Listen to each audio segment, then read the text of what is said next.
ela fé quando ela sai,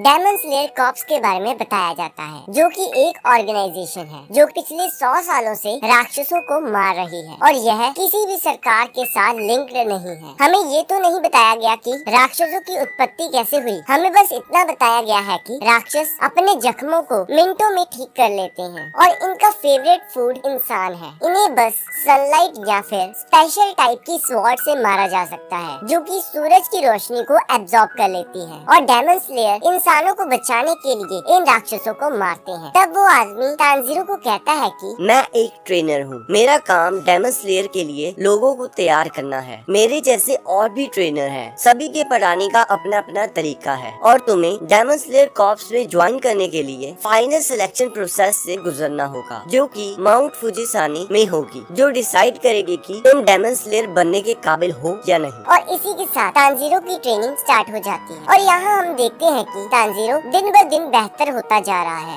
अब वह सभी ट्रैप्स को आसानी से पार कर लेता है और उसकी ट्रेनिंग दिन ब दिन मुश्किल होती जा रही है। एक बार के लिए तो तानजीरो को लग रहा था कि ये आदमी मुझे मारना चाहता है। अब वह तलवार चलाना सीख रहा है। वह रोज तलवार चलाने की प्रैक्टिस करता है जब तक उसके हाथ दुखने नहीं लग जाते। अब ट्रेनिंग के दौरान वह आदमी तानजीरो को कहता है कि अगर तुमने कभी अपनी तलवार को तोड़ा तो मैं तुम्हारी हड्डियाँ तोड़ दूंगा। उसके बाद तानजीरो अलग अलग फॉर्म सीखता है और वो आदमी कहता है कि मैं तुम्हें वो सारी 10 फॉर्म्स बताऊंगा। हम स्टार्ट करेंगे एक गहरी सांस से, जिससे तुम्हारी बॉडी की नेचुरल हीलिंग पावर बढ़ जाएगी। और तानजीरो बहुत गलतियां करता है। अब अगले सीन में हम देखते हैं कि वह आदमी तानजीरो को झरने से नीचे फेंक देता है।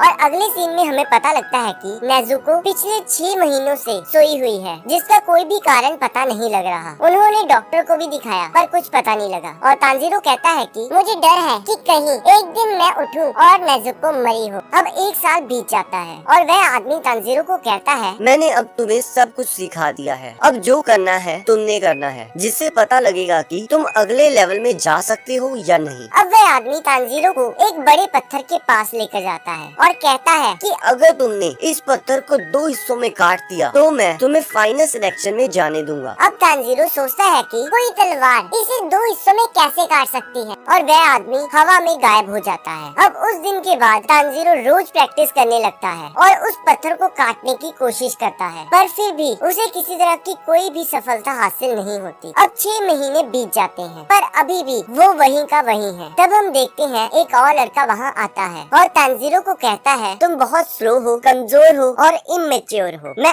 ऐसे लड़के को डेमन स्लेयर नहीं मानता। और वह तानजीरो को लड़ने का आह्वान देता है और कहता है मुझे दिखाओ तुमने अब तक क्या सीखा है। और तब तानजीरो कहता है तुम्हें चोट लग जाएगी। तब वह लड़का हंसते हुए कहता है तुम्हें सच में लगता है तुम मुझे छू भी पाओगे। और वह तानजीरो पर हमला कर देता है और वह बताता है कि वह भी इस पत्थर को पहले काट चुका है। और यहाँ हम देखते हैं कि तानजीरो बुरी तरह पिट जाता है और वह लड़का कहता है कि तुमने 1.5 साल में कुछ नहीं सीखा, तुमने बस चीजों को याद किया है, पर तुम्हारी बॉडी अभी भी पहले जैसी कमजोर है। और वह लड़का तानजीरो को बेहोश करके एक लड़की के हवाले करके चला जाता है। अब जब तानजीरो रात को होश में आता है तो वह उस लड़की से पूछता है कि क्या तुमने उसे देखा, वो कितना अमेजिंग था, मैं भी उसकी तरह बनना चाहता हूँ। तब वो लड़की कहती है हाँ जरूर, मैं इसलिए तो आई हूँ। और वो अपना नाम मकोमो बताती है और उस लड़के का नाम साबितो। अब मकोमो तानजीरो को उसकी गलतियाँ बताती है और उसे गाइड करती है और हमें यहाँ पता लगता है कि ये दोनों अनाथ थे और उन्हें उसी बूढ़े आदमी ने पाला था। और वो कहती है कि और भी बहुत सारे बच्चे हैं जो तुम्हें देख रहे हैं। अब 6 महीने बीत जाते हैं और तानजीरो साबितो को चैलेंज करता है, पर इस बार तानजीरो की तलवार साबितो को पहले हिट कर जाती है और साबितो का मास्क कट जाता है, जिससे वह स्माइल करने लगता है और वो दोनों धुंध में कहीं गायब हो जाते हैं। और जैसे ही धुंध हटती है तो तानजीरो देखता है कि उस पत्थर के 2 हिस्से हो चुके हैं और इसी के साथ एपिसोड का अंत हो जाता है। अब अगले एपिसोड को देखने के लिए आपकी स्क्रीन पर एक वीडियो आ रही हो, आप उस पर क्लिक करके अगले एपिसोड को देख सकते हो।